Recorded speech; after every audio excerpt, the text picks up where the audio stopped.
this isn't about the president. This is about we're losing lives, and that's what they're reporting. And sometimes I think, it ain't all about you. Here's a compilation of buffoonish clowns saying ridiculous things. Well, so here's my question.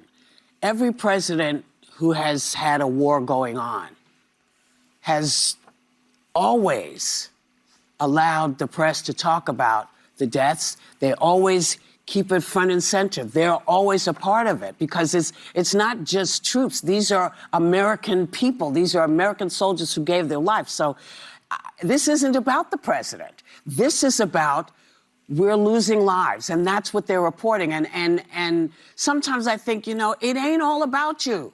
It ain't all about you. Take this. This is a real thing because, this whole thing, and I know a lot of people don't agree, but what's frustrated me more than anything is, usually when there is a plan, when they go out and they know they're going to do something, they're going to bomb something, they've talked to the American embassies to find out how many people are here, so they have some sort of plan to get them out. Is it always smooth? No, but there is some sort of plan to get them out. And the original, I'm sorry, Joy, the original response to Americans who were there on vacation was, you can't come to us to get you out. They have amended it, but this is the American embassy. If I can't go to the embassy because a war is broken out, who do you go to? I'm just frustrated by the whole thing. That. Mullahs in Iran, this is, again, Rubio's characterization, are madmen, and they believe in holy war, and they believe in killing the crusaders of the United States and the Jews of Israel. Into the region, we don't care if you live or die. To not make the distinction between civilians and combatants just also strikes me as wildly self-defeating at just the sort of tactical level. Yes. It's a moral abomination, and yes, it's tactically stupid. They bombed a submarine and just let the sailors drown to death. If you're wondering how to get a sense of what might happen next, one place you can check out is Polymarket. It's surprisingly insightful.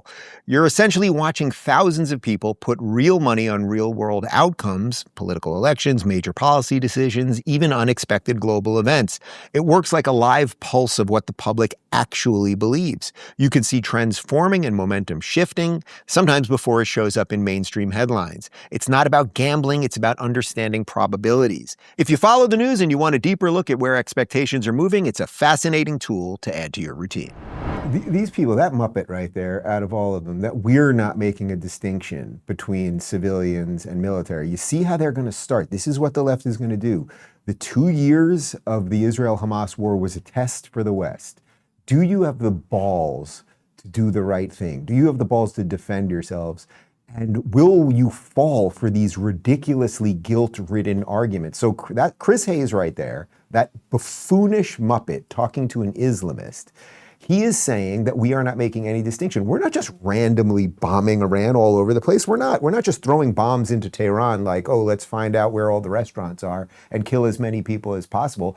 Actually, that's what the Iranian regime was doing to their people, at least 40,000 of them. We are hitting military installations. We are hitting critical infrastructure. We are damaging the regime, so hopefully the people will be able to take over their country. Now, as I keep saying, we don't know if that will happen. Everything can go sideways. War. It's messed up. Somebody put that on a bumper sticker. But the implication, Chris Hayes, he's not only lying, but it's the most disgusting possible thing you could say as our military men, as our service members are now flying over Iran, right? As they are doing extraordinary things that little Muppet with a hand up his butt would never do, could never do.